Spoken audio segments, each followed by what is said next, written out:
Hi, and welcome to the Free Your Spirit podcast. I'm your guide, Carole Frey, founder of Free Spirited Wanderer, a conscious wellness business of yoga retreats, lifestyle coaching, and yoga teacher mentorship. In this podcast, we explore conscious business, yoga on and off the mat, and general lifestyle. Our aim is to help you live a more fulfilling and purposeful life. Whether you're an entrepreneur, yoga student, yoga teacher, or simply someone looking to make positive changes in your daily life. Join us as we share insights, tips, and stories to inspire you on your path to a more free-spirited life. So sit back, relax, and let's embark on a journey of self-discovery, adventure, and expansion.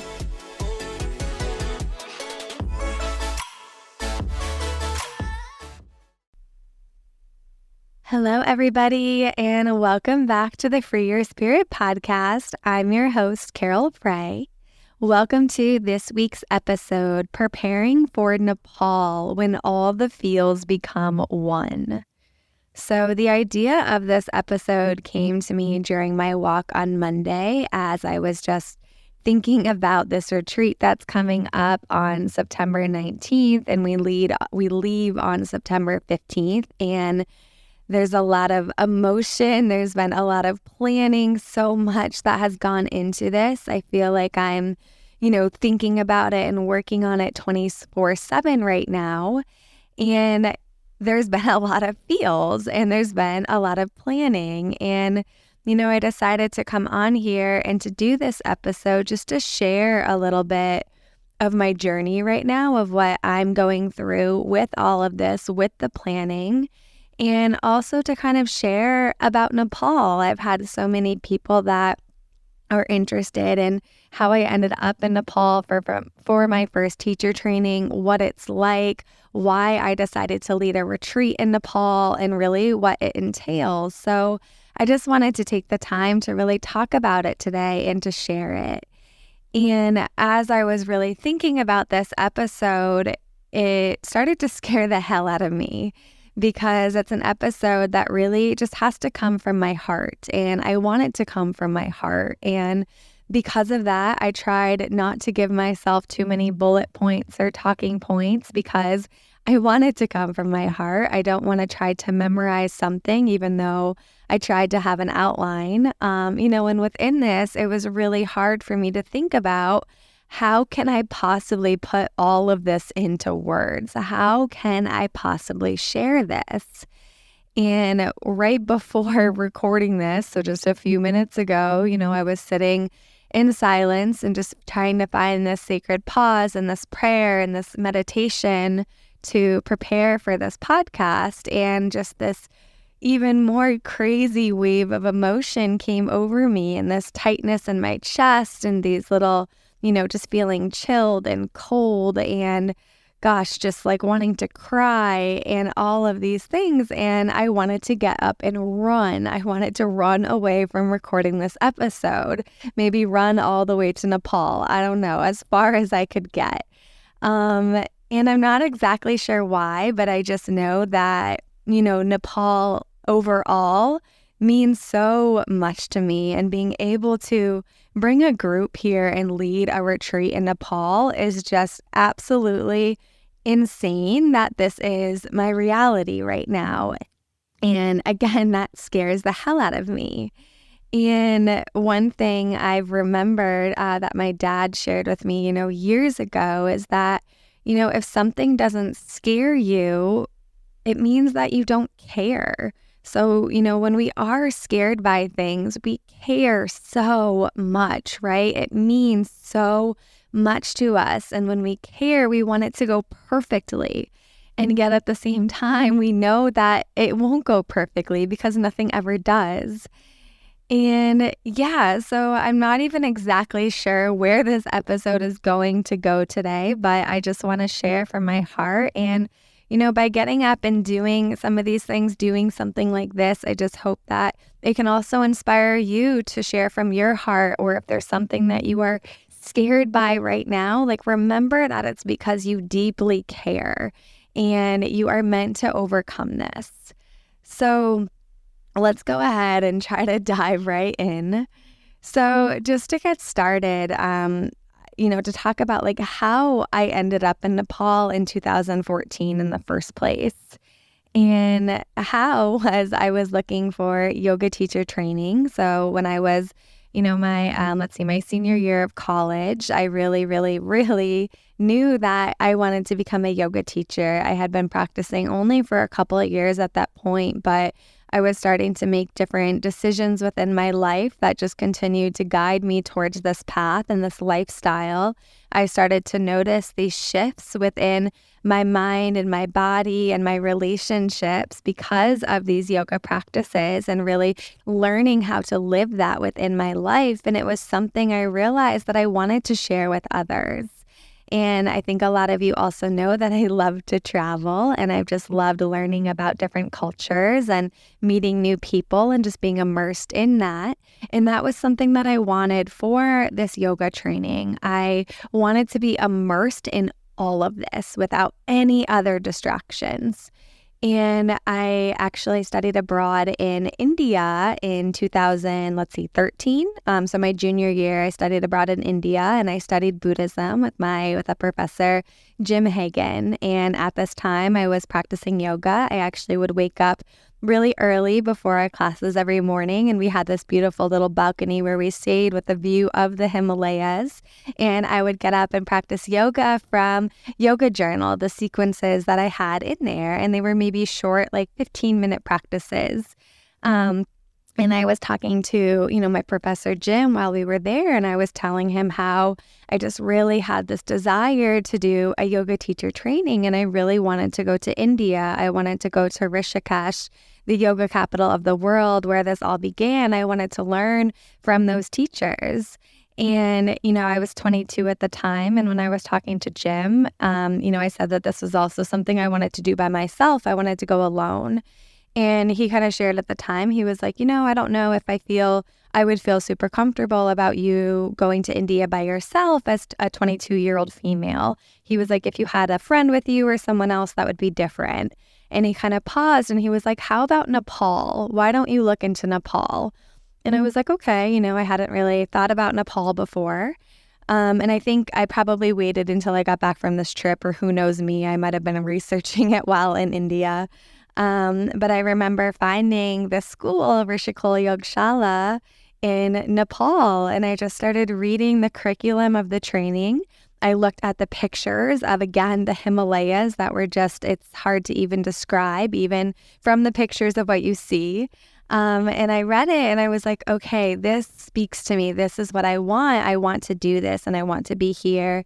And all the teachers were from Rishikesh, India as well. So I still felt like I had that connection to the teachers that I was looking for. And the curriculum was Hatha Yoga and Ashtanga Yoga. And I wasn't even super familiar with the different styles of yoga. I was more interested in the philosophy and the culture and how it was a lifestyle that I saw people live. Like, that's what drew me to yoga, was seeing people that seemed calm and happy and joyful. And of course, not every yoga that's a result of it. We don't all walk around, calm and joyful all the time, as we all know, but I would just see certain people that, again, like, lived this yoga lifestyle. And I was like, ooh, I want that.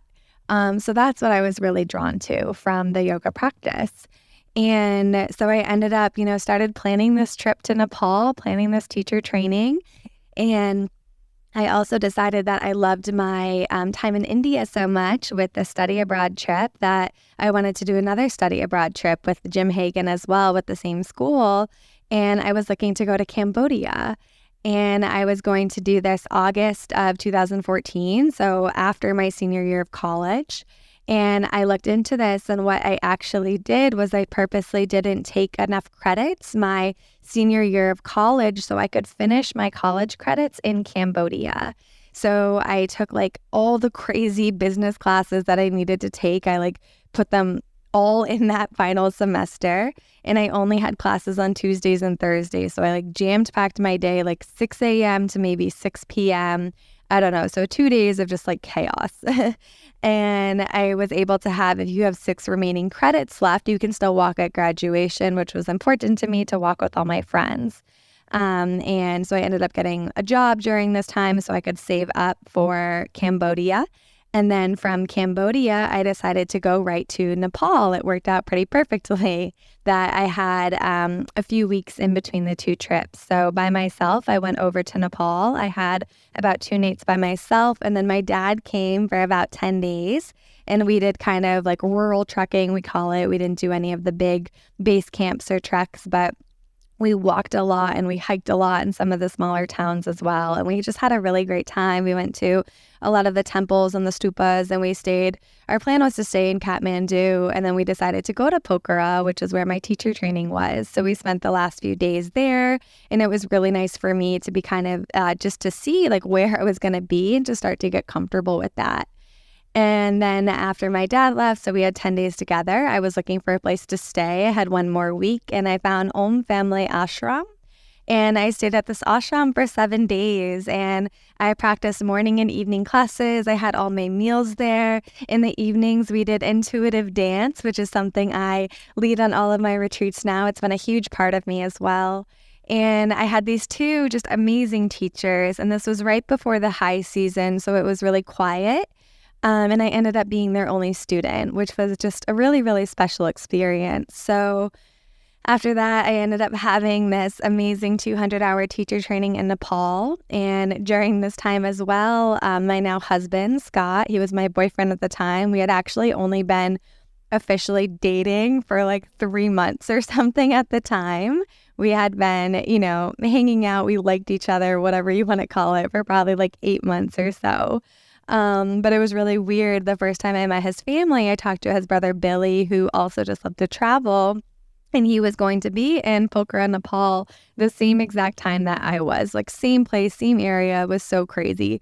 And we were just like, we need to get Scott to come. How can we get Scott to come? So Scott ended up coming, and the two of them stayed at a children's home, and they volunteered their time there. And I would get to see them between classes, or they would, take like all of us girls. We had a group of 20 on the teacher training. There was 19 women and one man.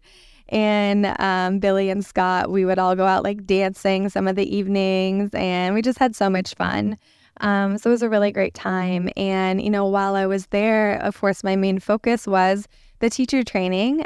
Within those, I believe it was 5 weeks that we had. And I remember just being there and starting to really learn this yoga practice, and like practicing more than I had ever practiced before, eating this like Ayurvedic yogic diet that just supports everything you're doing, meeting so many amazing new people. Again, we had a group of 20, and I believe we were from something like 17 different countries.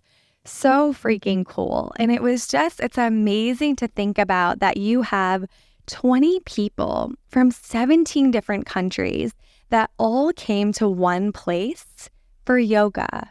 And it's like, wow, yoga really does bring people together. And it's so beautiful to think about that. And it's just so cool to me how people come for so many different reasons, right? Like talking to people, there was people that didn't even want to be a teacher. They just wanted to do this for self-development.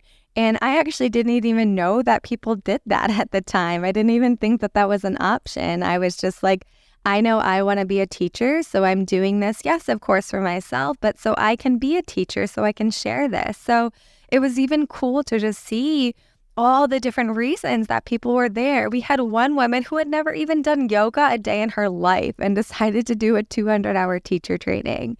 And that alone was just like really, really special to be able to have that. And I remember being here just so immersed in everything and just like loving this. And we stayed at this place called Hotel Tulsi. And, we had this indoor practice space, and right above it was a rooftop practice space. And it was just incredible.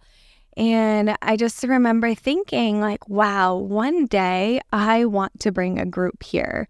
One day I will return and I will bring a group here. And I literally get so emotional just even thinking about this. And just thinking about the power within our words and within our thoughts, and how we truly can cultivate something that we so deeply want and that we deeply claim. Sorry. So this is such an honor for me that now in 2023, 9 years later, we're bringing a group. We are literally bringing a retreat group to Nepal, to the exact same place where I completed my 200-hour teacher training at Hotel Tulsi, and really creating a curriculum and a schedule that was similar to my teacher training of Hatha Yoga in the morning, followed by breakfast and philosophy. We had many more classes in teacher training, so within this retreat, people have much more free time or other activities scheduled in. And then the evenings, we do Ashtanga Yoga. And we also have just some really other beautiful just trips and cultural destinations and things planned as well. But I was just so inspired by this teacher training and just being immersed. And for me, it was really like the roots of this practice to be able to come back to what yoga really is. And again, like how you can have so many people from so many different backgrounds together in one place, all there for yoga, and to see how yoga has had such a profound impact on so many different people, no matter where you are in the world, no matter your beliefs, your values, no matter your goals, you come together for yoga. And yoga is so freaking powerful that it helps you cultivate whatever it is, whatever you are looking for, your goals, your intentions, your dreams, your relationships, just your dharma, your purpose. Yoga helps you cultivate all of that. It is the system, this container that it creates that enables you to do that through the practices, right? And it's philosophy, it's science, it's just physiology, like all these things that come together that enable you to be like the fullest expression of yourself, is how I like to say it. But there's so many other ways you can say this as well. But it's just powerful. And for me, it's like, wow, yoga is so freaking powerful. So basically then, so I claimed this, that I wanted to bring this group here. And really, we had launched this retreat a year ago. And I also had like 5 other retreats before this retreat. So there's been a lot of other things I've been focusing on, a lot of different things we've been changing and growing and expanding, and it's been super exciting. And really these past few weeks have been, the time for me to really get rooted again in this retreat. And of course, I've done things along the way, but it's also funny, just different cultures too, because I had a call with our good friend Krishna, who lives in Kathmandu, and he is a trekking guide, and he'll also just be your best friend while you're there as well. He's an amazing human being, and we had a call with him back in April, and I was trying to basically get this whole retreat plan, like get the schedule in, the destinations, how do these little flights work, all these questions. Again, I hadn't been there in 9 years, so I wanted to make sure things were the same as I thought they were from what I remember, and of course having a local expert. And it was really funny because, not funny to me at the time, but he was just like, oh, no problem, we'll get it done, like plenty of time. He was like, you can do this even like 2 weeks before. And I'm just like, what do you mean 2 weeks before? Like, I want to do this now. I want this planned out now.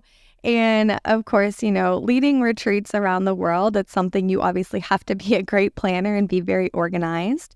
And I guess it was something I kind of just had to let go of with this. And even I would reach out to Hotel Tulsi we were staying, and then the place we're staying in Kathmandu.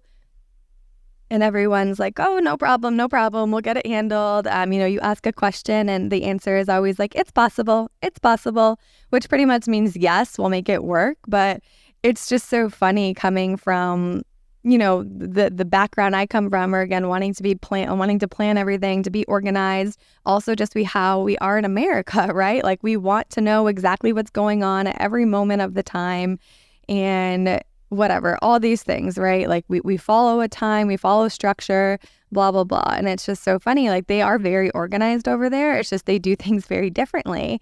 So even within that, it was something I had to like surrender and let go of within this planning process. So now coming back to everything, and it's also like this trust of, okay, everything is going to work out. Everything is going to be okay. And not everything has to be planned. But anyways, So now, like, again, coming more into this retreat and the planning, I've been so deep in this the past like few weeks or so, and every single type of emotion has come up. Every single emotion. I mean, I've been excited, I've been nervous, I've been joyful, I've felt so much love, I've been scared, just filled with fear, I've been stuck at times, curious, overwhelmed.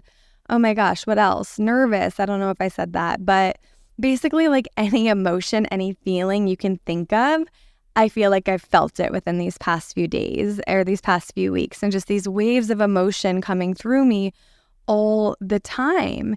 And, trying to figure out how to navigate all of this has been a challenge, just as it always is.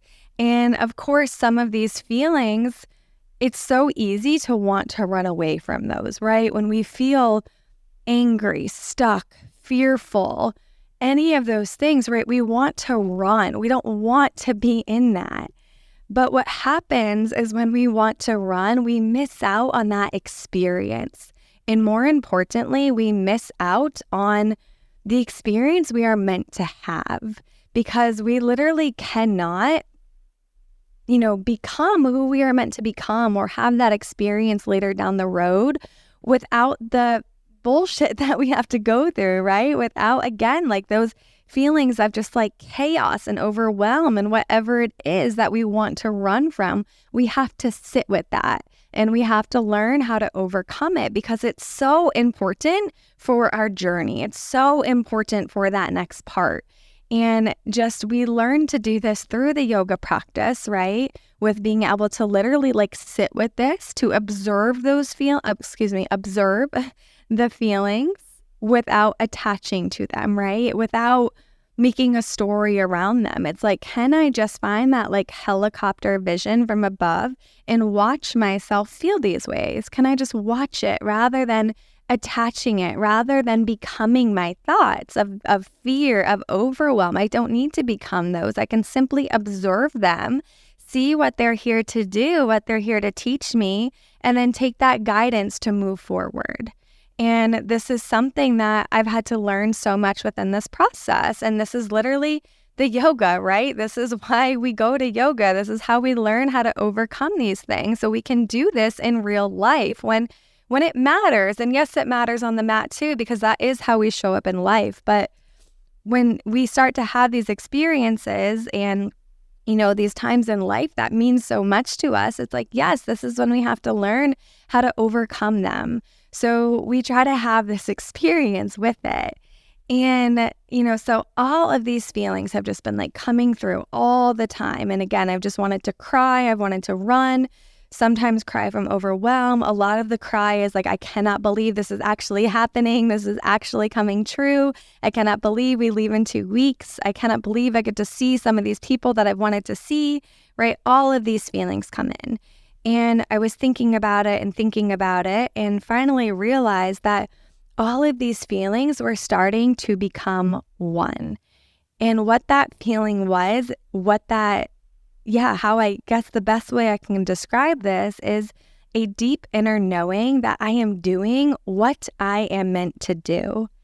And I really can't explain this or summarize this anymore. It's just there. It's just something I feel and I know. And it's like being able to have that experience of all these feelings and then realizing why, and then getting to this point of, oh my gosh, this is what I am meant to do. Having this deep inner knowing that I am on the right path. It's like, wow. And, so one of the ways I've also been able to just like, how I know this, like, let's get into this of like really leaning into this intuition and being able to feel like this guidance towards like, okay, I'm doing what I am meant to do. So again, how I came to this, a lot of it has just been the preparation period and, thinking about like how to pull this all together.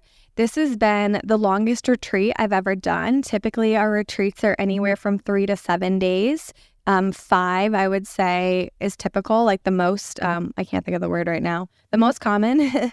But 10, like I've never done a 10-day retreat, and this retreat is very far away. So there's a lot more that goes into it, just a lot more planning for every individual as well, things to be aware of, things to just pack and to know, all of these things. So there's just so much more that goes into this. And, pulling together this schedule has been crazy, and it's been fun. Of course it has been, but it's been a lot. And again, thinking, okay, what do I want to teach? Who do I want involved? What do I want to share with these participants who are coming? Like, how can I just share how magic and like majestic Nepal is with everybody? And I don't even think I really need to do much of that. I think you go to Nepal and it all starts to make sense. But of course, these are things I'm thinking about. And I've actually been doing these mentorship sessions with my yoga teacher to help me pull together this curriculum and the schedule so it can be really profound and really impactful. And, even at one point she asked me, she was like, why are you reworking this? She's like, you've done all these retreats, you have all these practices. Like, why is this so different? And it was so easy for me. I was just like, because this retreat is so different. It's unlike anything I've ever done before. And I want to honor the training that I had in Nepal. I want to honor my time there, the people I met, the land, the culture, everything I experienced. I want to honor that, and I want to integrate that into this retreat. She was like, okay, let's do it. Like, that makes sense. So I'm teaching things that are new for me to teach as well, and diving deeper into the philosophy deeper than I have before, deeper meditation practices, deeper pranayama practices, deeper asana practices, like all of these things that we're pulling together. And, it's funny because I have been super anxious about this, and I've been scared and I've been nervous, and I wanted to do this a year ago. And here I am 2 weeks before, fine-tuning what I'm teaching. And, I had to finally tell myself, and I had to realize, like, Carole, you have been preparing for this retreat for 9 years. Since you left Nepal, you have been preparing for this, right? And again, even just from claiming when I was there in 2014 that I would be back one day to bring a retreat there and bring a group there, like that right there is already putting it into the universe and already preparing. Because from knowing that, right, it's like I've been directed to all these things in my life. I've been guided to this yoga teacher training, this workshop, this masterclass, this teacher training, this teacher, right? I've been guided to all of these things, books that I read, podcasts I've listened to, people I follow on Instagram, right? All of those things are guides with where we want to go, right? It's like, again, so I claimed this, I told the universe I want this, and I've been guided to all the things I just listed to help me prepare for this moment. So this is where like that deep inner trust and inner knowing comes from. It's like, Carole, you know all of this. You've been doing this. And my teacher, Jana, had to say the same thing to me. She goes, I know this is all inside of you. You literally know all of this. And again, so I had to remind myself that, yes, this is what I've been doing. And everything I've done since then has really been devoted to this path. And that's just something really special to feel. And one quick thing I'll say within this too, and for people that are trying to find their purpose and their dharma in life and like figuring out your path and all of these things, there is this deep inner knowing that you have to learn how to follow. And I promise you, it gets easier. And there's going to be times that you want to quit, that you want to give everything up. And what I want you to think about is, can you just imagine what would happen if you kept going? Imagine what is on the other side of your fear, your self-imposed barriers and limitations. What is on the other side of that? And the only way you will know is if you continue on that path. You have to keep going. And the one thing I have to think about today is, oh my gosh, imagine if I quit all of this, if I got one of those 9-to-5 jobs I was looking at. Imagine if I gave this up like I wanted to so many times. I would not be here today. I would not be able to lead this retreat, and I would have my path obviously wouldn't be the same. But it's like, okay, I needed those hardships. I needed those struggles to get to this next step within my life to be able to be here. And it's like crazy because it's like, okay, it took me 9 years to get here today. Again, I claimed this 9 years ago and it's taken me 9 years. I know I keep saying that, but it's like 9 years is a lot when you think about it. At least I'm 31, so that feels like a long time. And yeah, so it's just like you keep going and it's like you trust that this will come into your reality one day. You trust that this is going to be there for you. So just a little side note on here, if you are like struggling with your path and your purpose and figuring this out, I encourage you to keep going. And especially through those challenges and those hardships, that those are there for a reason, and you have to figure out how to navigate those. And once you navigate them, you overcome them, you learn how to really like integrate the practices, and you get to choose what you wish to integrate. And you become that, and you become more powerful, you become stronger, wiser, all of these things. So just a little side note on that, and to show like, if I didn't keep going, I wouldn't be here today. So wherever you are, I want you to keep going, okay? And again, it's like Nepal, this retreat will be my 18th retreat that I've led. And yet I'm still nervous. I'm still scared. I still have all the feels coming up. I still am I don't know what's going to happen, right? And it's funny because I plan everything down to the T.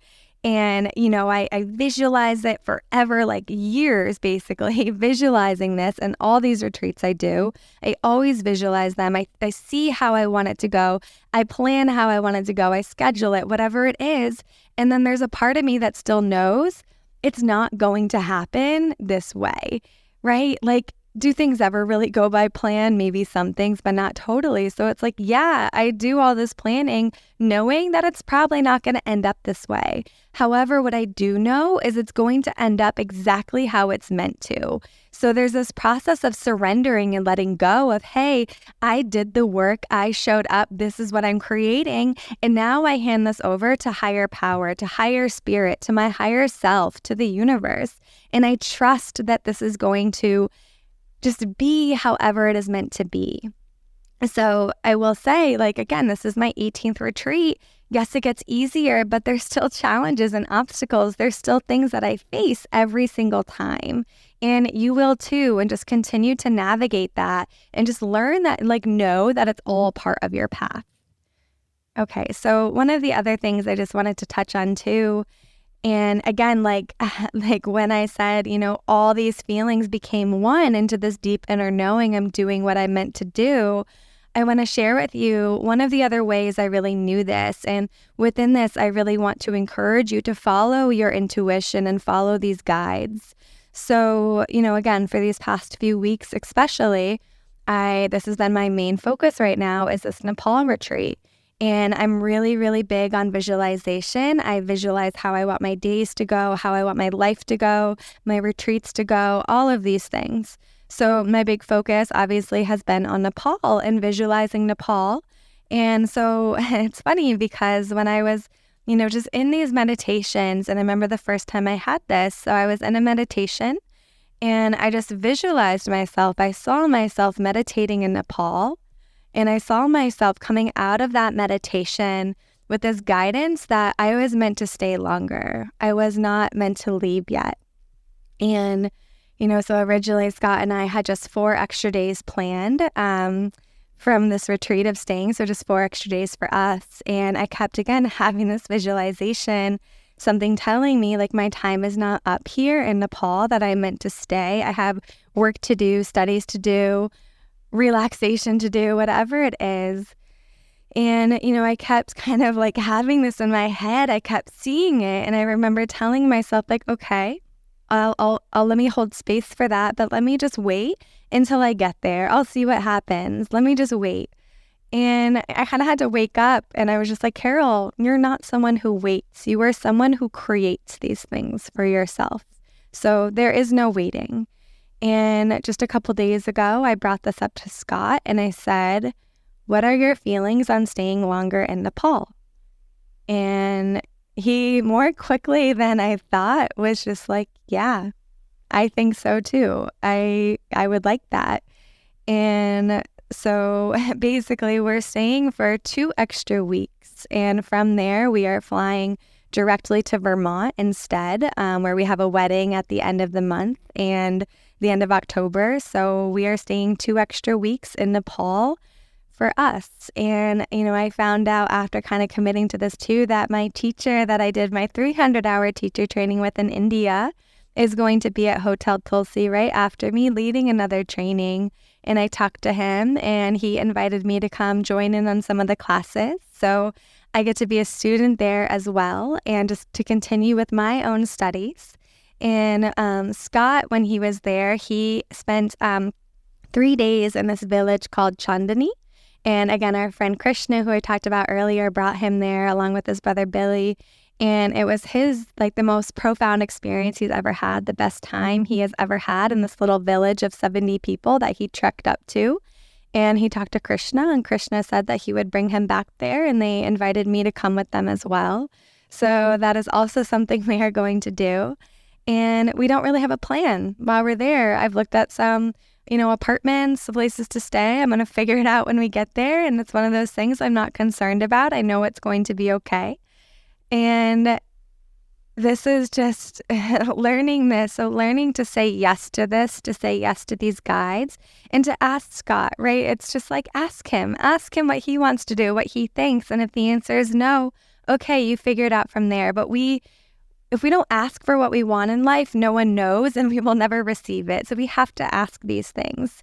Don't be shy. Don't be afraid. You ask. The worst thing, the answer is no, and you figure out a new direction, a new path. You can still make it happen.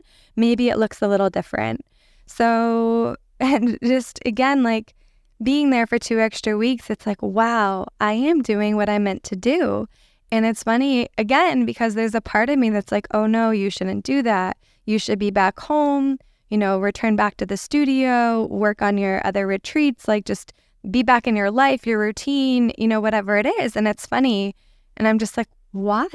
Because this is my path. And staying in Nepal for those 2 extra weeks is part of what I'm so fortunate. Yes, it's for me, but this really is a part of my career and what I'm able to do. And this is why I have worked so hard at creating these retreats and putting these together and creating this life. So I can enjoy this as well, right? I have the flexibility to say, yes, let's stay in Nepal for 2 more weeks. Let me study with my teacher. Let me go to this village in Chandani.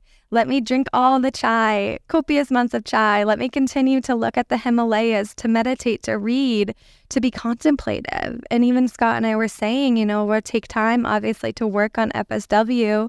And I think it's almost going to be better because there's no distractions there. We can only focus on that and focus on ourselves and whatever else we're there for. But there's something really beautiful about that. And I'm just extremely grateful for this path and being able to say yes to something like this, to be able to stay for 2 extra weeks. And this is scary too. Again, having this, this thought and thinking about it, I'm just like, okay, it's still scary, right? And, it's funny. Again, I keep saying it's funny, but I guess that's my thing. Someone told me that years ago that he was like, you always say it's funny. And now, of course, I notice I do it all the time. And I almost just did it again. So, however, I don't even remember what I was talking about. But when I was looking at the flights to change our flights from, we were originally flying back on October 3rd and changing them to the 17th and then going to a different state instead.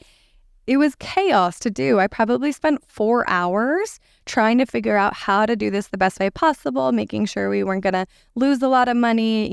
How could I rework this, that we weren't paying a lot of extra money either. And it was really hard. And I would think if I had it figured out, I would go to book a flight and the flight would crash. And then I would try to do it differently and it would say, oh, technical issues. I would call someone, they gave me wrong information, called back an hour later, got someone else who booked all these flights for me, basically. And at one point, I'm like, maybe I'm not meant to do this. Maybe I shouldn't do this. It's too hard. I should just come home. I don't need to deal with all of this. And I have to laugh to myself and just say, no, this is part of the challenges and the obstacles. The things we want to do in life are not meant to be easy. They're meant to be obstacles in front. They're meant to be things we have to face to overcome. And it's like, how badly do we want something within our life? How badly do we want what we want? And we have to take the necessary action to make that happen if we want it enough. And I'll even say quickly, there are these 4 levels of desire that Rod Stryker talks about. The very first one is a wish. This is, I wish to do this. There is no Shakti or power behind a wish. Anyone can wish for something. Number 2 is an intention. This intention is, again, putting it out into the universe. Like, yes, I want this. Maybe not a whole lot of action behind it. There can eventually be action, but it's the intention, the thought. So a little bit more power behind that, not a lot. The one that we really want to get to is that willpower. Having that willpower to take the necessary action to do what you need to do to make that desire come true. And then number 4, this one is manifestation. And the way Rod Stryker describes this is really more the way it was described more traditionally is like these ancient, ancient sages just visualizing something and literally it appears in front of them. So manifesting it to the point that it just appeared there. And I don't think any of us have those supernatural powers, at least any of the humans that I know. But that manifestation is still something we can work towards. So the way they describe it is a little bit differently than how manifestation is talked about today. This can be a separate podcast, but I just wanted to bring that up quickly as well to remind you to ask yourself, how badly do you want what you want within your life? So overall, I am just beyond thrilled that this is all coming together, that I am able to lead this retreat. I'm so honored to lead this retreat. And I just cannot wait to bring these participants there for them to experience and to see this. And just to give you like a visualization of it as well, it's like waking up to the Himalayas every day and just watching them like confidently take up space, like knowing that they are this powerful force, knowing that they are beautiful, they are majestic, and they just like take up that space. And it's like nothing you've ever seen before. And there's just these cows roaming all over the streets, yet they are in complete charge. There's just like a smell of chai everywhere, or like at least on the streets. I can't say that everywhere. But that smell of chai, it's the best chai you've ever had, and it tastes just like it smells. And these shopkeepers, they just smile at you. And at the same time, they yell at you to come into their store, to visit their store. But at the same time, there's something that feels really welcoming and inviting around that. And you just meet these tourists from all over the world, like literally all over the world. And if you take the time to talk with them and spend time learning of their story and their journey, you just remember that there are so many ways to live a life. And again, it's just so cool to see people from all over the world come into one space. And yes, we can say that wherever we travel. I just think there's something really special about Nepal. And a lot of people that are coming there are coming for this, spiritual development, to learn more about themselves. They're seeking something. They're just there for the experience, or maybe to trek just to see the beauty of it. And again, there's just this peaceful spiritual atmosphere that is just experienced by being there. There's nothing you need to do to really experience it, if that makes sense. You don't need to wear a certain thing. You don't need to only drink chai and eat tikka masala, and our dal bhat is one of their main dishes there. You don't need to dress a certain way. You don't need to practice or believe in something. It's just like by being there in Nepal, there's just this presence that you feel. And again, there's just something really, really beautiful and special about that. And it's just sacred. Again, it's unlike anything I've ever felt. And I just cannot wait to go back there. And so again, I wanted to just share this just to give you like an idea, like this insight into Nepal, why it's so special, a little bit about the journey of planning it, the process of it, the reminder that everyone gets scared around the things that they care about, the things that have meaning to them. And this is normal. We just learn how to navigate all of this and we become better within the process, whatever that means for us. And just that reminder to not be afraid to feel all the feels, like welcome them in, as scary as that may sound. But I really do think that you may find as you welcome this in, you sit with this, you digest it, you integrate what you need to integrate, you let go of what you need to let go of, you become that next version of yourself or whatever that may be. You learn something, you tap into this new space, like this new understanding, new connection, new insight. And for me, it was just that reminder of, okay, all these feels come together. It's intense, it's powerful. But when you put all these different feelings into one, it really is like, hey, Carole, you are doing what you are meant to do.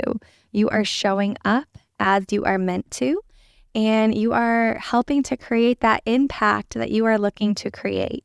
So this is something that I am happy to have had that download and that reminder, and to really so like wholeheartedly feel that right now. And I, continue to want to cry every day and every moment I think about this. And they really are good tears. It's just like, I cannot believe that this is now reality. I cannot believe that this is so close. And I just wanted to share this again, just an episode from the heart. And I don't really have a whole lot else to say on it. I do feel a little bit better after talking. I wasn't really sure how it was going to go, how I was just going to be able to articulate any of that. So I hope it came out in a way that you could follow along and maybe find insightful or inspirational or whatever it is that you are looking for within these podcasts or episodes or within your life. And I hope it just, gave you a good episode and something to listen to. As always, I would love to hear your feedback on it, your questions, your comments, your own insight, your own story. Connect with me on Instagram, through email. All of those options are great. And, we also do still have a couple spots left on this Bhakti Yoga retreat. So it's September 19th to the 29th, 10 days. We have 2 days in Kathmandu. We have 7 nights in Pokhara. And then 1 night in Serengat, which is pretty much Pokhara, but it's a little mountain town. So you go up there and spend the night in the little mountain town. And we have a really fun itinerary plan for that I've just been, really, really excited to share with everybody. And just so many things, if you, can hear from the excitement in my voice and all of this, that this is going to just be a really, really powerful, impactful treat. And if you are looking for, a way to go to the Himalayas, not by yourself, and to be able to see just, the majesty of Nepal and to be able to be in that space with other like-hearted and like-minded people, also meeting other people from all over the world and, meeting the people that live in Kathmandu. Just being able to really immerse yourself in that cultural experience as well. I invite you to join us. We had a couple people pull out last minute, so we still do have some spots left. And if you are interested, I invite you to book a discovery call via the link below. You'll find that there. You can book a 15-minute discovery call with me, and you can we can talk through any questions or concerns you may have. And I know this retreat is only 2 weeks away. However, I know we can make this happen for you if it's something that you are interested in coming on and wanting to experience. Then again, I invite you to call me or to set up that call, and we can see if this is a great fit, great retreat for you, or I can offer you guidance in a different direction if it's something else. So thank you so much for listening. Thank you so much for allowing me to just share from my heart today, for holding space for that. And I just, encourage you to keep listening to your intuition, to allow yourself to be guided on this path, to trust yourself and trust your path. And you will do just amazing things within your life. And thank you for being here. Thank you for listening. Until next week, keep showing up as your truest, most authentic self.